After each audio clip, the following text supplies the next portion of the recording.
Hi everyone, this is Killshot from 999 Gaming, and this is the Walking Dead Season 10 Fatal Flashback Special Edition because we're going to flashback here as well. You guys may or may not know this is the anniversary. This is our 5-year anniversary, 5 years that we've been doing video streams, chats, gatherings, chill with kills, all of those things. We're going to talk about a little bit of them tonight. Let me give a special shout out to the Patreon Army. We haven't had the Patreon site set up for 5 years, maybe almost 3 years, and many of the people on that list have been Patreons for 3 years. So thank you so much for everything that you guys do. Absolutely amazing group. Do want to just give some shout outs tonight and thank a lot of you. I saw Hippo and Wilson definitely in the house tonight. Thank you guys for that shout out. A lot of you guys have met outside of these streams. So one of the things I'm most proud of this channel is just the networking, the group, the friendships that have been developed. I'm mind blown by the growth and how often we get together, and it just never gets, the shows sometimes get boring, the games get boring, but never boring hanging out with each and every one of you. So we are going to talk about that stream. This is going to be a little bit more of a loose stream tonight. I am going to give away several Kills coins for a 5-year anniversary. Got a few trivia questions. So, let's start out with a Kills coin. So, the person that can guess the closest amount of videos and live streams and tutorials that we have done on this channel in 5 years. I'm going to give you guys maybe about 15, 20 seconds to guess. And the person that comes the closest, I'm going to give a Kills coin. It can be used for Freestyle Friday. So you guys go ahead. How many times we've done this? Give me a number over the last 5 years. Not 1,000, not 9,000, not 68. Had to be a lot of videos. Not 2,000, not 4,500, though we are getting closer in the neighborhood. About 10 more seconds. Not 20,000. All right, I am going to call it right there with Crystal Singer Chick Gore. She's the closest so far. Crystal, you got yourself a Kills coin. This video tonight is 3,966. That's how many videos, live streams, and tutorials we've done. We could keep on guessing, but I'm going to stop it right there with Crystal. So that's a heck of a lot of videos. So Kel, if you could please add that to the ledger. That's a lot of talking, right? With 5 years, a lot of days, a lot of talking. So this is probably going to feel a little bit like a Freestyle Friday. And I did mention earlier today, the first video, as you guys know, we started out doing gaming tutorials. So the first video I ever did was October 3rd, 2014. The channel was set up on September 18th, but the first video was Looney Tunes Dash. And I'm going to give you guys really quickly, I'm going to read some of the gaming titles that you may or may not know that we've done tutorials on. Looney Tunes Dash, WWE Supercard, Double Down Casino, Empires and Allies, Clash of Clans, FanDuel Winners, Dawn of Titans, NBA 2K15, Major League Baseball, Farmville Harvest Swap, NBA 2K, Madden 16, Dude Perfect, Fallout Shelter, Batman Arkham Knight, Angry Birds, Zombie, Until Dawn, Mad Max, and about 300 other different gaming titles. And yes, Scopely. And here's something that you guys may or may not know. I actually played The Walking Dead Road to Survival and the Telltale Walking Dead games before I ever did chat and theories and predictions on the Walking Dead TV show.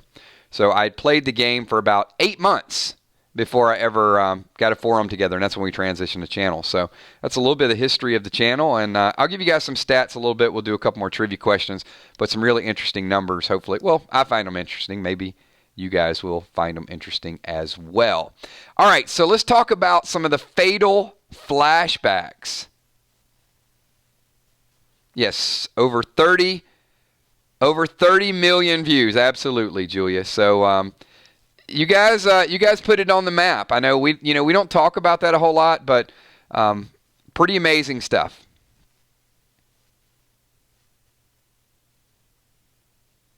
And I am humbled every day. So fatal flashback. Let's get some activity around this video because people are going to watch the playback.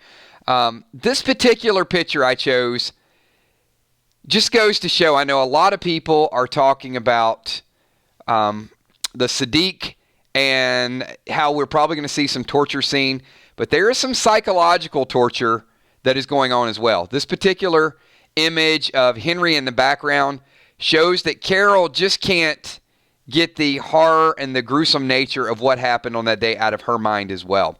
The picture does. It absolutely is. I think it shows the depth of this season, that we're going to get actual violence, we're going to get psychological violence, we're going to get a lot of just repeat trauma, and then that's going to formulate the trust issues, where there's trust on a lot of different levels. It's, will someone actually betray you? Or did they actually do something that violated your trust in the past? So I think there is, Kel. I think there's going to be some mind tricks. There's going to be some, I guess with mind tricks, if you mean by, is her mind playing tricks on her? Yes.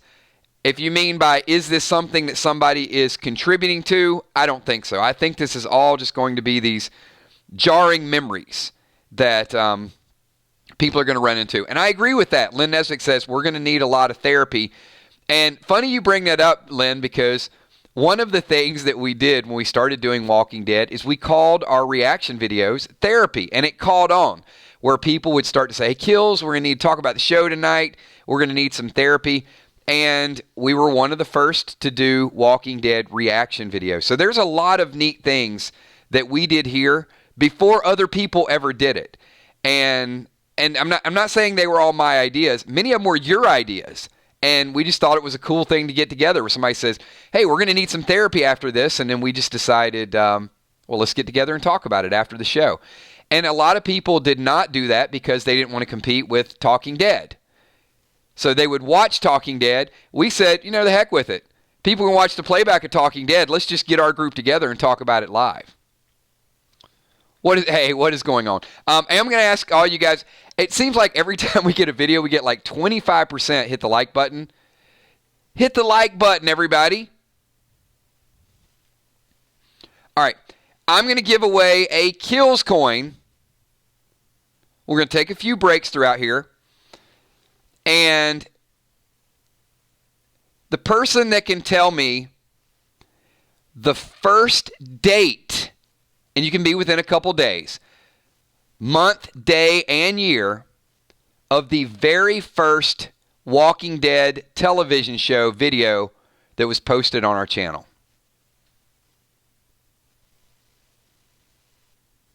This is going to surprise you a little bit, I think. Some of you have been here since that first video.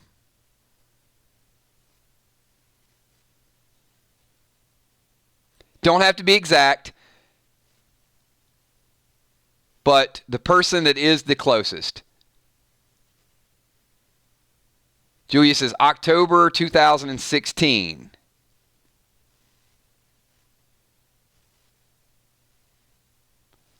James Kelly says April 2015.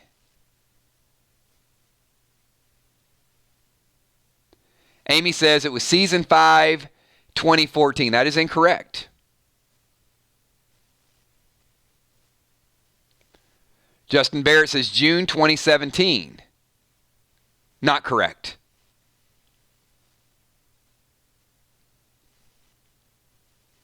Sheila says March 2015.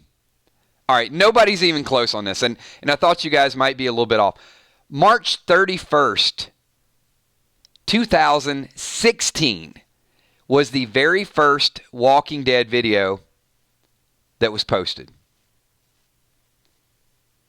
Let's go ahead and, you know what? Let's give Lisa Marie. Kel, give Lisa Marie a Kills coin. She says March 2016, which was the closest. There you go. Lisa Marie, you actually won, so hopefully you'll be here Friday night. Very first video was called Who Does Negan Kill? Appropriately enough, and got 11,000 views.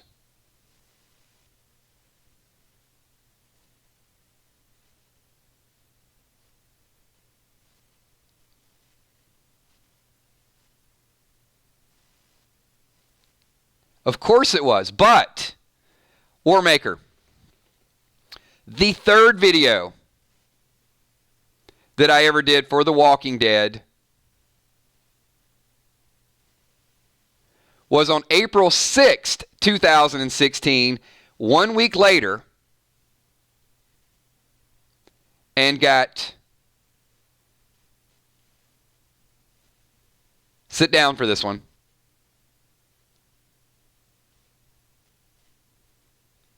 Almost 2.4 million views. So 1 week later, and what was interesting about that video is it was the first prediction anywhere on YouTube, anywhere, not even on Spoiling Dead's fan page. Based on deductive reasoning, it was Negan kills Abraham and Glenn. It was the very first prediction, and it was April 6, 2016, 1 week later, over 2 million views. And it just resonated with people. It was so eerily accurate that a lot of people thought it was a spoiler. And the spoilers did not come out on Spoiling Dead's fan page until 2 months later. And 2 months later, they claimed that it came out first. And that's where we had a little bit of the rift between myself and Shiny Firefly for a long time. So, a little bit of the backstory there. You know what? Some might call it a lucky guess. It was just, there were a lot of things out there that just made sense. So yeah, that was the first big video. All right, let's get to the here and now. What's neat about that is that video got about 2.5 times the Fear the Walking Dead audience. We're all good now. There is no rift between the Fireflies and the Pancakes and myself. We're all good. But yeah, there was there was a little bit of I guess hard feelings.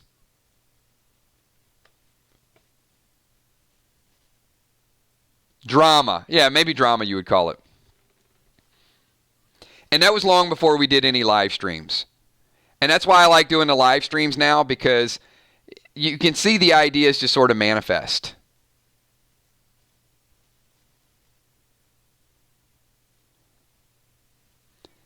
And, I'm going to ask you guys. I'm just kind of curious, then we'll get back to this video.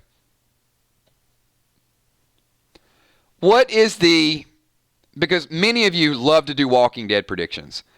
What is the best Walking Dead prediction that you personally made without seeing a spoiler site or being influenced by a video? I want to know something that you guys really nailed. You're like, you know what? I said it. It was my idea. I mentioned it to people before it was ever validated. I'm just kind of curious because you guys are really good at this as well.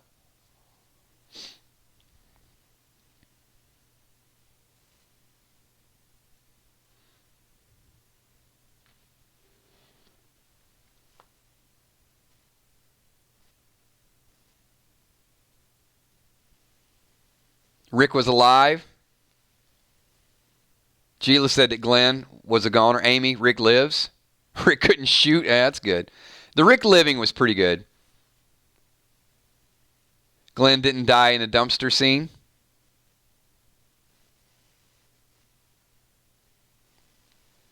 Rick would miss every shot against Negan. The helicopter would pick up Rick. It's okay. Kimberly M. says, I haven't nailed one, but funneling them down with you guys. It is. It certainly is.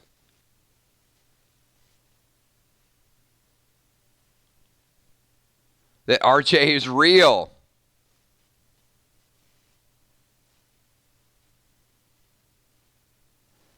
That the king and Michonne was more than a goodbye kiss. Boy, I missed that one.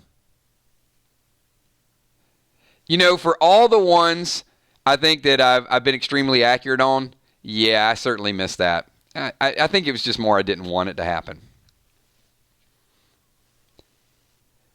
Well, I wish Michonne would have some of those Rick flashbacks this season, and maybe she wouldn't be venturing down that direction.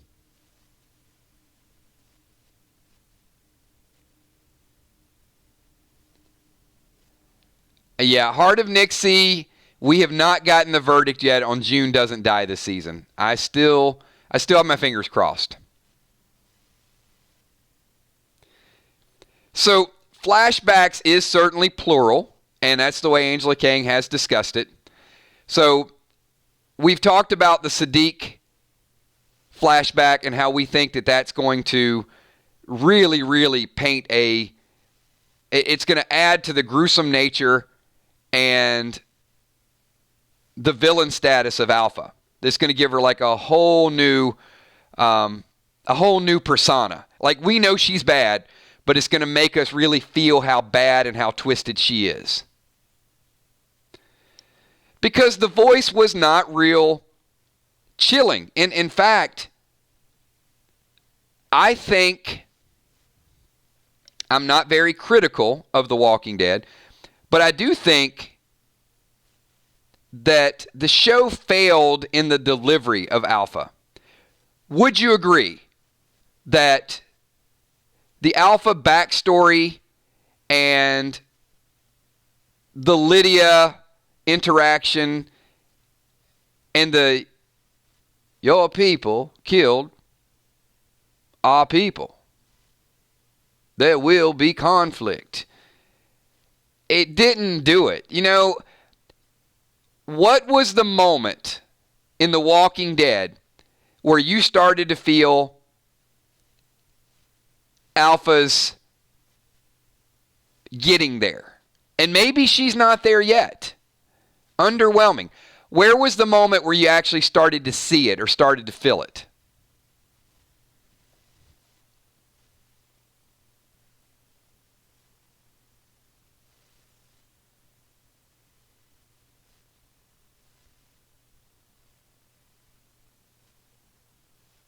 And I'm going to address that in a second, Anna, because I disagree with your disagreement. And I'll tell you why. The baby scene. So, Anna Demo, and I think you bring up a good point, and we can certainly disagree. So Anna says, I disagree. Alpha was humanized.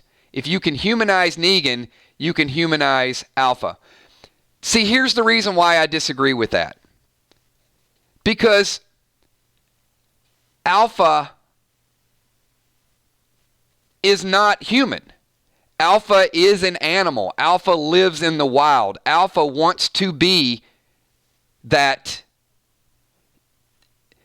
Okay, I'll agree with you in some regard that the Alpha flashback scene, her backstory,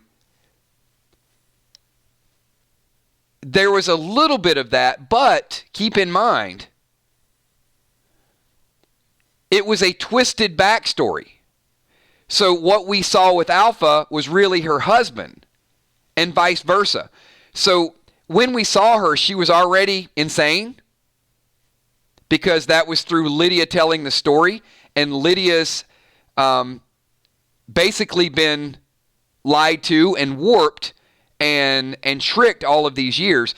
So when we saw Alpha, Alpha's already trying to live with the dead and be a wild animal. And if the mother can't silence her baby, the walkers can. You know, that type of thing. The dead can, or whatever she said. But that was the scene where I thought they actually they hit home with it. Right? So I would still default back to underwhelming. Now, I'm not saying it could have been done much better. I don't know that you come out kind of guns a-blazing, that you do have to ramp things up. But we saw Alpha for half a season, and the darkest thing that we saw her do was kill the person who challenged her. Now that was bad.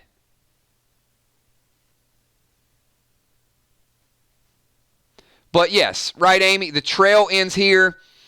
No, I didn't think we got off to a good start. The taking hostages, but when she laid the baby down, at that point I thought, okay, that's something that is showing who she is.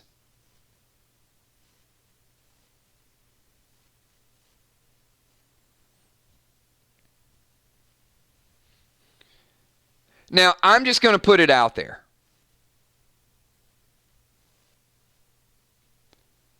She got a smirk on her face when the baby was laid down. And I'm going to apologize for saying this, but I have to ask the question.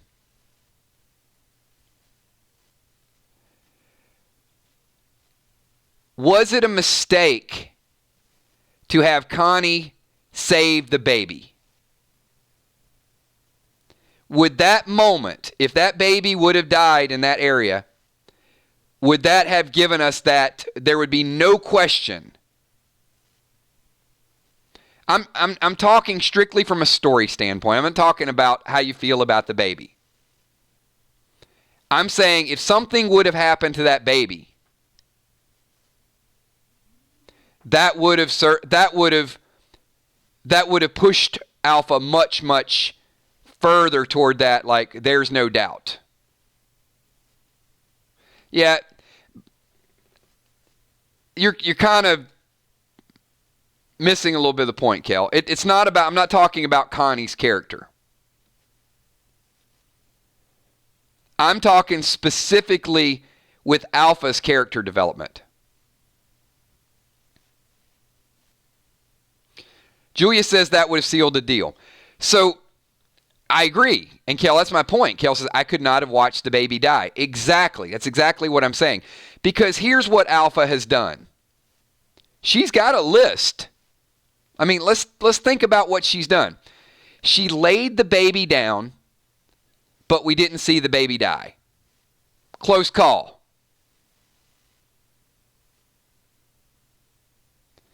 She cut off a woman's face and wore her face to the fair. But once again, we see more of her with the person's face and less of the torture of what she actually did to the woman. So there's a couple things, right, that they're implied. It's implied evil. So next, she has a border scene where she cuts off all their heads, but all we see is Saddiq, and then we see the aftermath.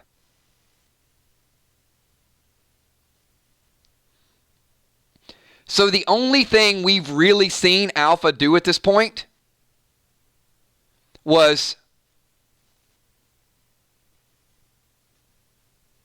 cut the woman's head off and then, toss the lady's head around.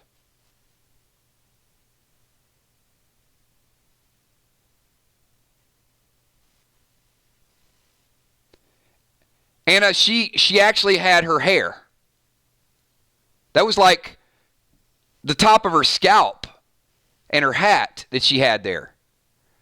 So we see the effects of it, but it just didn't give you that crazy vibe. So it's gruesome, but if we're not talking about it or we're not seeing it, we lump everything together and say, Alpha's pretty bad chick.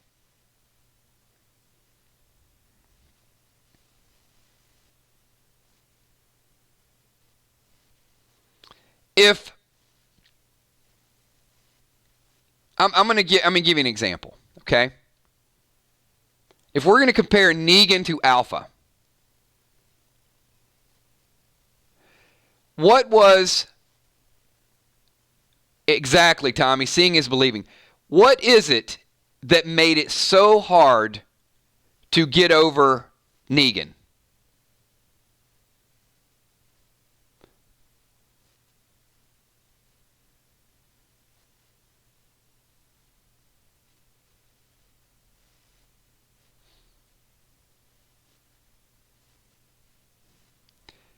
Glenn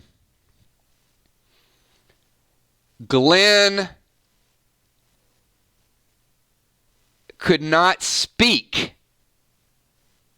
to Maggie. Do you remember Glenn's face? Do you guys remember? And then do you remember him like just continuing over and over and over again? It was graphic. It was detailed.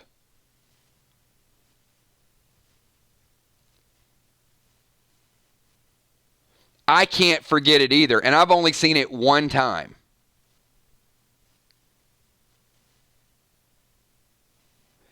And here we are, 3 years later, and they painted Negan so bad. Alpha has done more bad stuff than Negan, but she's not even close on the radar. And this is why I'm saying I think they overdid it with Negan, and I think they underdid it with Alpha. And because they underdid it, this season is going to be based on filling in the blanks of what we might have missed.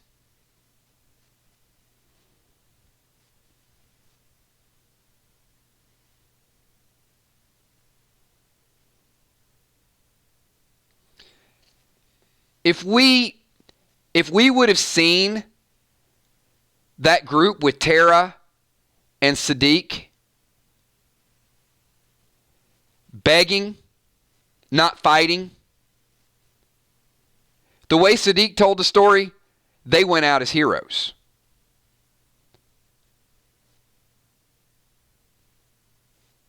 But if we would have seen a couple of them tortured, how they were taken captive in the first place, how they were killed,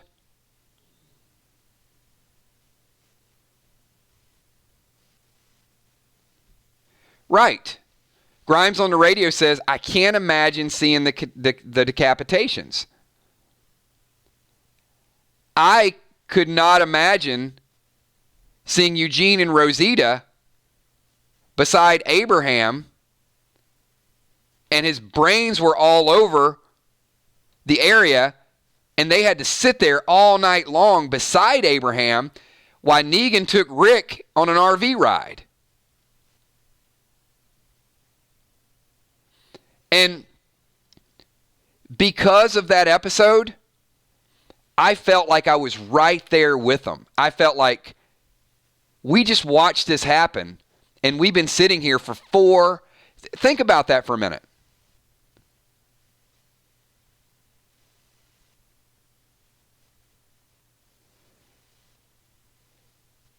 You were put in the moment. When the sun came up and you saw those bodies there, you felt like you had been there the whole night with them, agonizing over what just happened.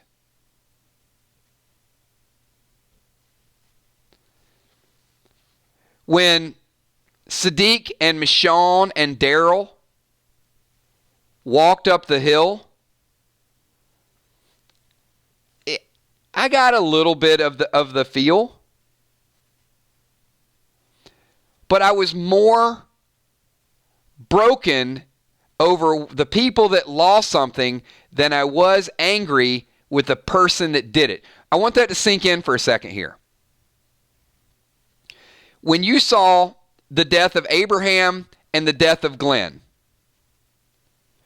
were you hurt that you lost them? Or were you upset at the person that killed them? Or was it both?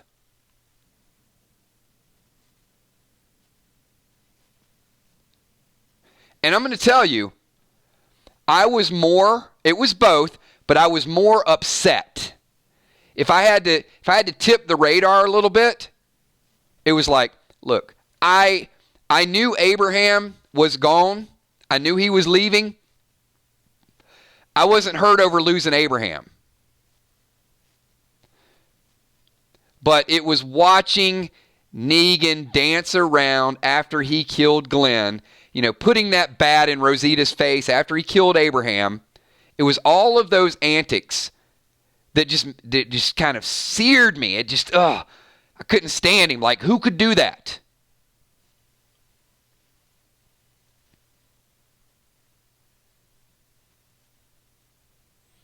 So I was more upset and gave this whole checklist of all these things that would have to happen perfectly that the writers would have to do to get me to ever support Negan. Now, what Alpha has done is worse. The people she has killed, she's defaced them, literally.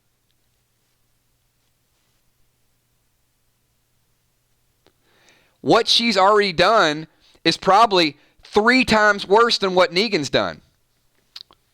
But I still don't despise her. Because all I was worried about when Carol and Daryl went up that hill was how Carol felt looking at Henry.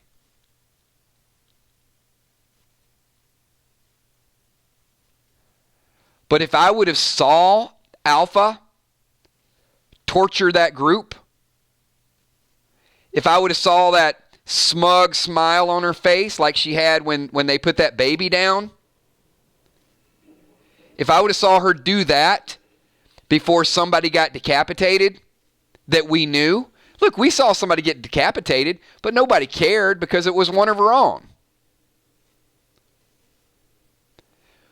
But as much, and I know Emmy doesn't agree because Emmy's a big Tara fan, and some of you are, I was very indifferent with Tara. Wasn't pro, wasn't con. I mean, Tara was just Tara to me. But I will say this. If I would have saw Alpha torture Tara and then kill her, even though she wasn't one of my favorite characters, I still would have been bitter.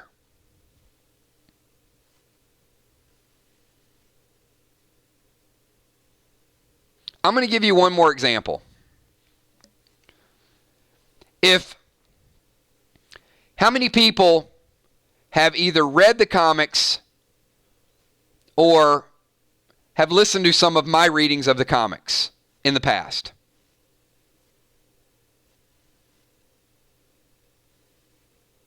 I'm going to make this point in a very, very strong way.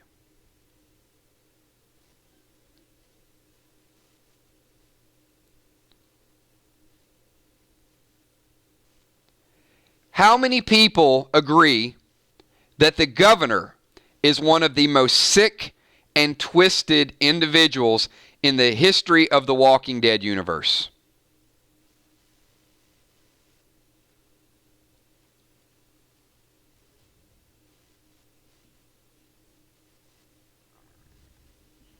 And why is that? What made the governor the worst?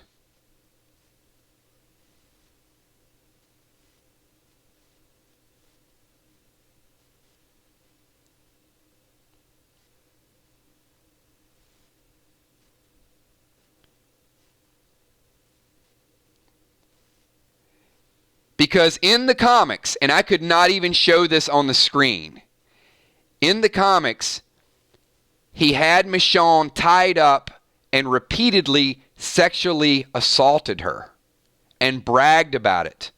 And it was very, very descriptive. Very descriptive.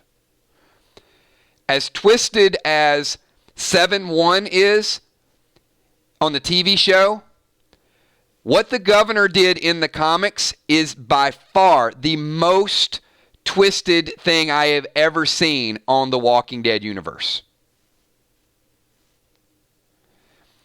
Now, if the comic would have shown Michonne in a room and then showed a day later where her shirt was ripped, I would have gotten the context. And I would have hated the governor. But I probably would not have hated him to the level that I hated him and despised him and could not go back and read that issue again. Do you guys understand where I'm coming from with this? The way Kirkman put it in the comics was so heinous, so hideous. All I had to do was see that one time to want that man dead. And when she took the spoon and stuck it in his ass and poked his eyeball out and all of those things, when I was reading the comic, I was like, yes, get him back, Michonne. I'm like flipping through every page. Like, whatever he did to her, every ounce of torture, of punishment that she did to him was totally warranted, totally justified.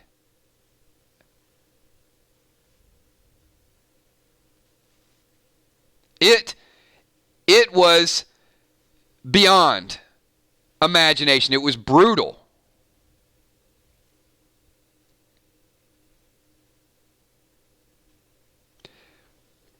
So in articulating that,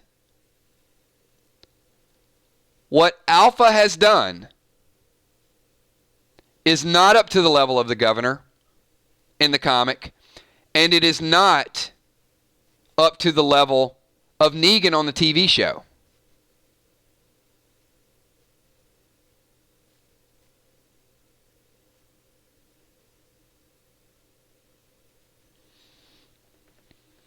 And guys, I'm pretty passionate about this because a villain needs to be a villain. If a villain is overly humanized, if there's gray area, we see them as redeemable. It was always The Walking Dead's intention to make Negan redeemable. Which is why early on, Negan had two primary principles.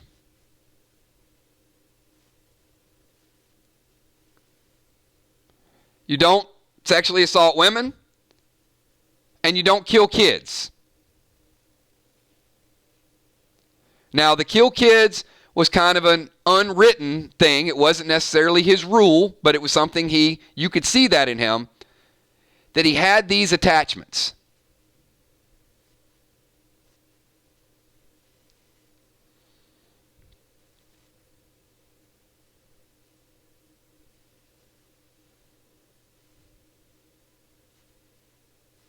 Now, I'll also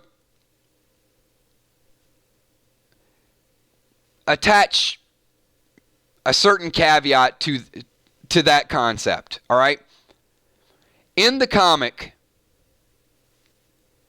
Negan says things right off the bat that paint his characters, or paints his character as goofy, silly, violent, all of the above. You know, meant to kind of get a stupid laugh out of you.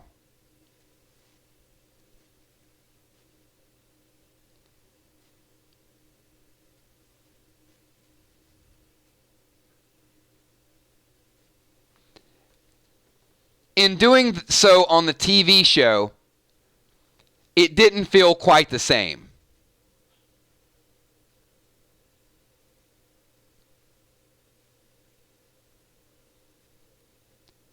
Early on, when Negan takes Carl, Rick and Negan get in multiple fights in the comic.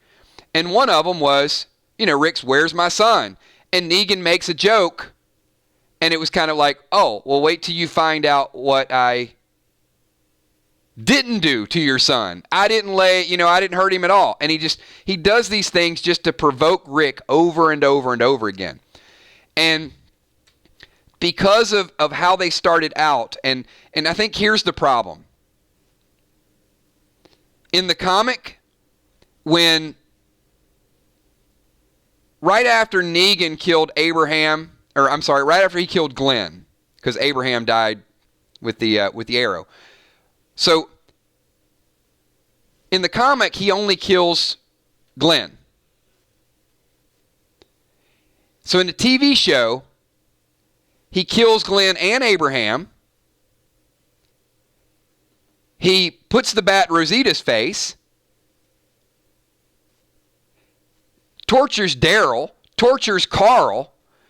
So they do it so much more vividly. Number one, when you see it on the TV show, it's already worse than the comic. Number two,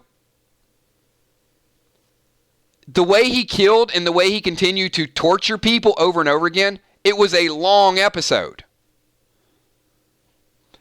But what they also did in the comic is right after he killed Abraham, the very next issue or so, he's cracking jokes and he's showing who he is. I keep saying Abraham. Right after he killed Glenn, he's cracking those jokes, and you already see, like, okay, he's a weirdo.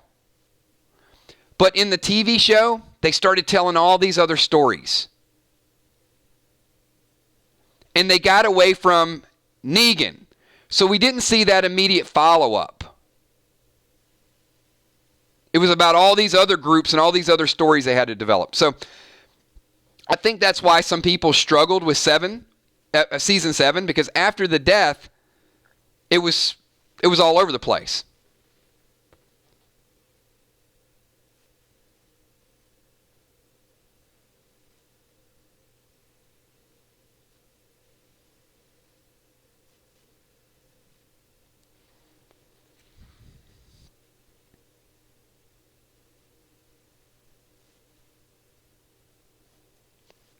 The emotional buttons that the Walking Dead villains hit us with is what we need on Fear the Walking Dead. I agree with that. But, Movie Star, I think we actually need a little bit of it, too, this season with Alpha. I certainly think that the concept of Alpha is there. The actual visualization of it is not quite there.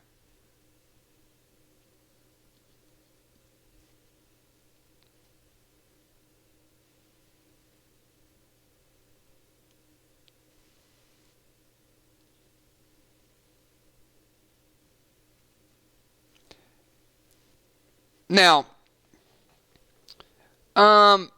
see, Amy,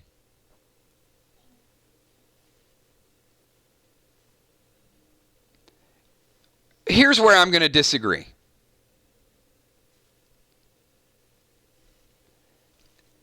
Negan provoked. Okay, Maggie was provoked. And what did Maggie do?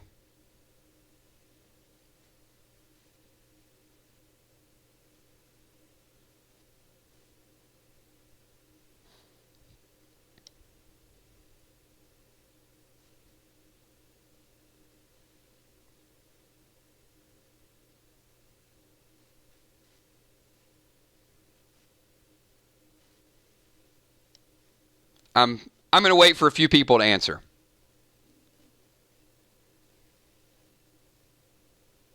Maggie was provoked by Gregory. What did Maggie do?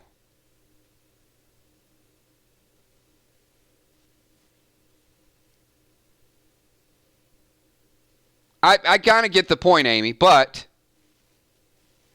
she hung Gregory. Did she hang Gregory and walk around like the nature boy? Woo, yeah, look at me. Oh my God, I'm going to hang a few more people. Yeah, everybody, let's get down with it. No, she didn't. It wasn't that Negan did not have a right to kill. Negan did not have a right to kill in the manner and the method of which he killed.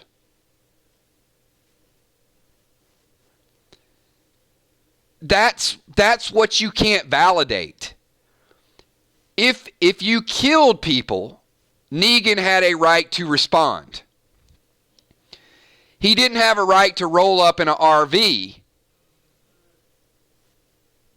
and make a speech and tie people up and play some eeny, meeny, miny, mo game with them.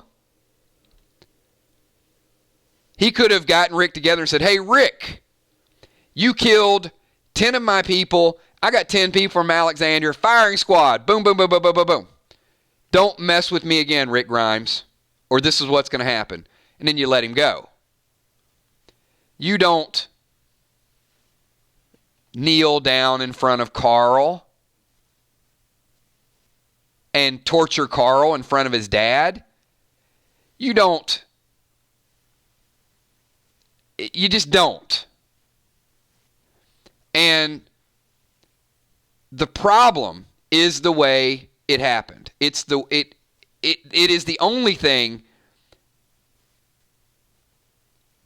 Making a statement and psychologically torturing people is two different things. You can make a statement without enjoying it. And that's the line. That's the sociopath line.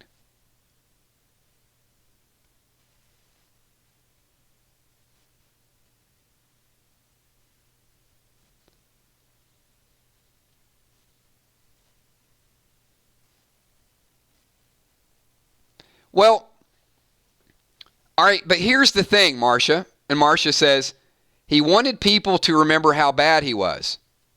All right, even if I allowed that argument,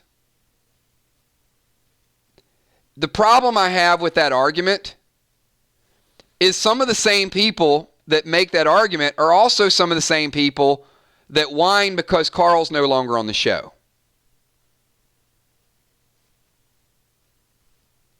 Or that Simon's no longer on the show. Because all of those things that they did was a chain reaction to what they did wrong with Negan in the first place. So if you make that from a defensive standpoint and say, well, Negan was justified in killing some people. Okay, I give you that. And then if you take it to that extreme level and say, Negan was justified in tying people up and making a speech and torturing them for 10 or 15 minutes and then killing one of them and then trying to provoke another one. And then when somebody jumped in, killing another one and then gloating about it. So if you rationalize all of that, then you also have to rationalize, all right, well, Carl's going to have to be a scapegoat because Carl's death is what's going to bring Negan full circle. So it really can't be one without the other one. He absolutely was out of control.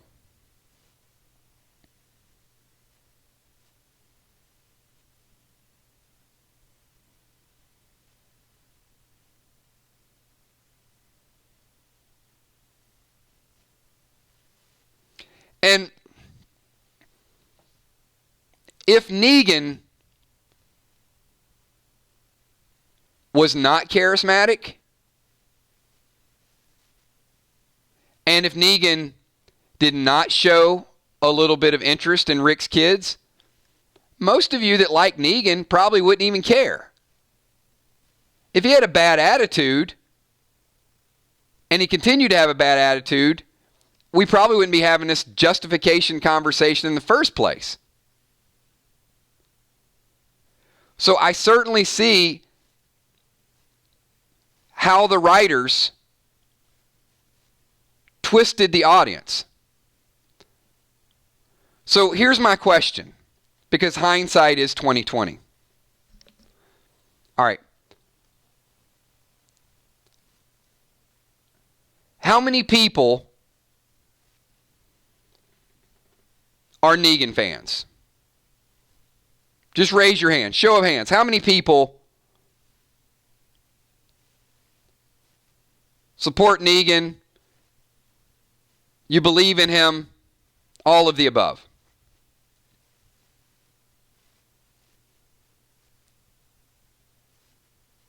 Okay, and I'm fine. I'm right there with you guys. Good. I love the Negan support. Okay. Now this is going to be extremely difficult. But I need you to be honest. Because honesty is, well, it's scarce. So I'm going to do this as an example, but I got to have your complete commitment that you're going to tell me the truth here.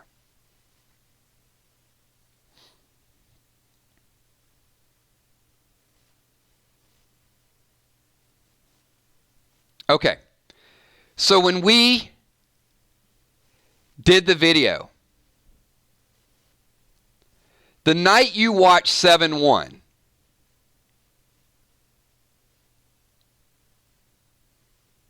when you saw Negan get out of the RV and you saw all of those people tied up and you had heard the rumors of who he was going to kill and you had saw some of the predictions, but you didn't know 100%. And Negan beat down Abraham. And then he went over and swung at Glenn. How many of you that said you were Negan fans, how many of you were Negan fans at that moment? Not knowing what happened in the comic. All you know at this time is that Negan just got out of this RV and just murdered those people.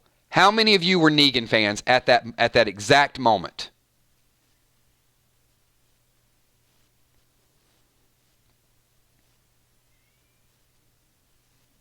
Okay.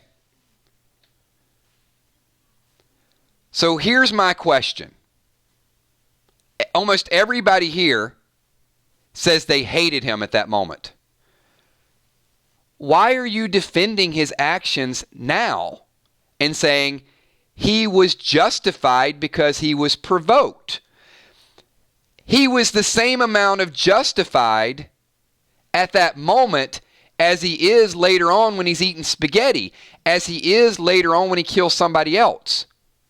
You could have made that justification at that exact same moment, but you did not. You chose to go with what he saw right then, and then you learned about his character after the fact, and now you justify that, well, you know what, they killed some saviors, so he had a right. But when he was doing that, they had already killed the saviors, but you weren't making the same argument. So what happened was, all of the dominoes fell into place. Is they had to show that other side of him. They had to get you to like him. They had to show that charm.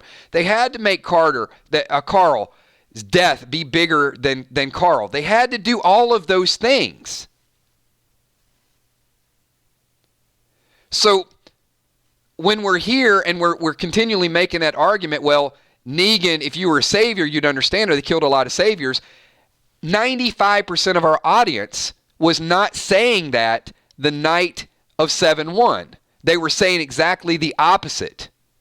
They were saying he's irredeemable. He's a killer. We won't ever like him. I was right there with you, which is why I understand it.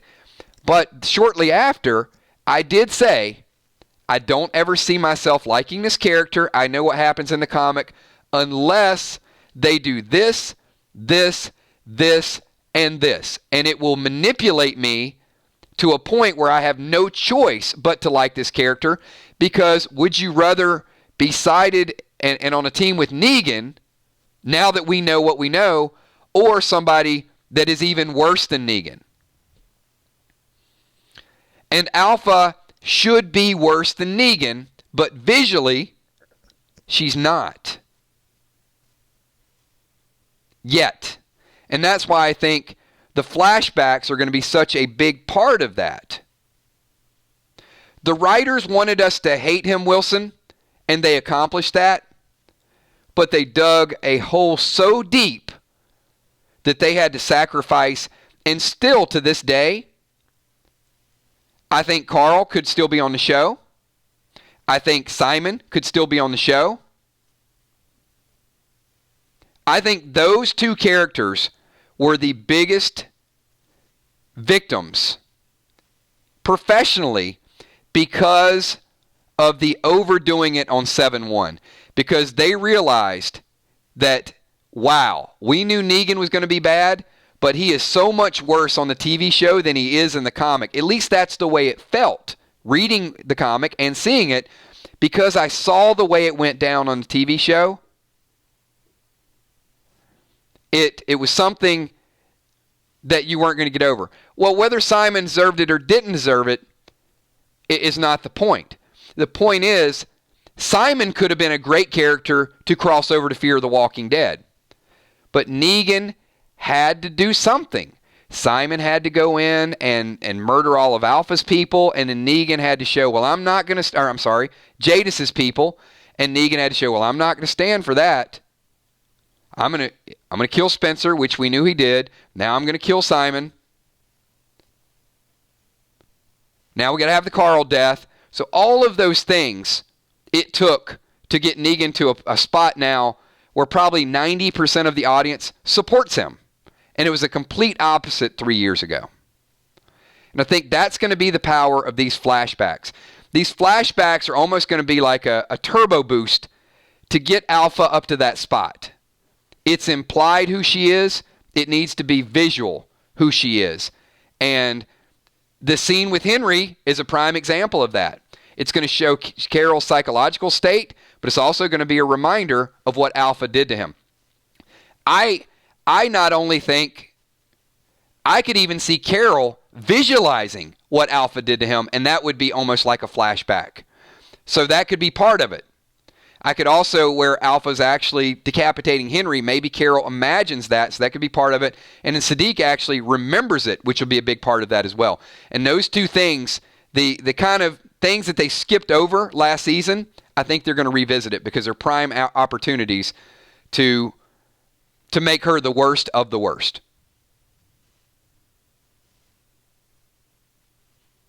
And Anna, I do kind of want to see Carol take out Alpha, but I don't know that I need it. Like, I wanted someone to kill Negan. I didn't care if he was going to ultimately live. Like, after that happened, I wanted Rick to shoot him. Carol, it's kind of, yeah, for the story, but if I see some things, it'll push me even more to want Carol to take out some of her vengeance on Alpha. It's like I want it now. I'll really, really enjoy it. Kind of like I said with the Michonne thing, with Michonne and the governor. If I would have saw that something happened to her, I think I would have wanted Michonne to kill the governor. But when I saw what really happened to her, I was flipping the pages and cheering like, oh, I hope nobody finds this guy. Take care of him, Michonne. It was kind of like that.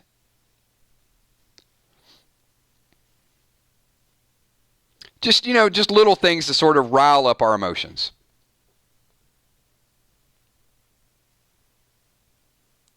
All right. Hey, this has been a pretty heated trip back down memory lane. I know we're talking about flashbacks. I think we got it. We got a good mix tonight. We got a little bit of the history of 999 Channel. Happy anniversary, 5 years. Thank you for everything that you guys do. We got a little bit of the conversation around the flashbacks in Season 10. We took it all the way back to Season 7 and the flashbacks in Season 7. So everything, I think, ties together really nicely, and we're right around the corner. I'm super, super excited about The Walking Dead and another 5 years with you guys. Real quick question. Tommy says, Kills, do you think we will see what happened to all of the Pike victims this season? Not all of them, because I don't know that Ozzy is relevant to anyone still in the group. He's relevant to us, but I think people that have a connection, certainly. Yeah, I mean, Henry, Tara, Addie, a few of the others. I liked Ozzy, but I don't know that there's an attachment to Ozzy by anybody still in the group. Enid, Tara, Henry, certainly those. People have been around for a little while. All right, everybody, let's wind this thing down. We're going to be back tomorrow night. We're going to do our bold predictions. Fear the Walking Dead only has 2 episodes left, so join us for our prediction, talk about what we think is going to go down. I think it's going to be a really, really good show. And then Friday night, of course, use your Kills coins. We got a lot of Kills coins starting to add up. We're going to do our Freestyle Friday, be a Walking Dead topic, where you can change the topic by super chatting or your Kills coin. And we're also going to do a little bit of Play Dead Live. So we got a good scenario. And tonight was Fatal Flashbacks. And believe it or not, Friday night with Play Dead Live is going to be called Fatal Flight. So I want you to start to think about that a little bit, about what that could mean for your potential scenario. Fatal Flight will be our next scenario Friday night. You're going to want to join in that. And going to be some interesting twist with that. We got a brand new member. We got Deborah Cox in the house. Thank you so much for signing up, Deborah. I want to give a special shout out once again. 5 years, thanks to all the patrons, top left-hand corner. Thanks to the Green Team, all the channel members, the super chatters in full effect. Thank you so much for your super chats, your contributions to this channel. The moderators, Emmy, Steph, Tommy, Kells, And the biggest shout out of all is each and every one of you, the 999 Army. Thank you for everything that you guys do. I will see you at 9:30 tomorrow night. Have a good night. Peace.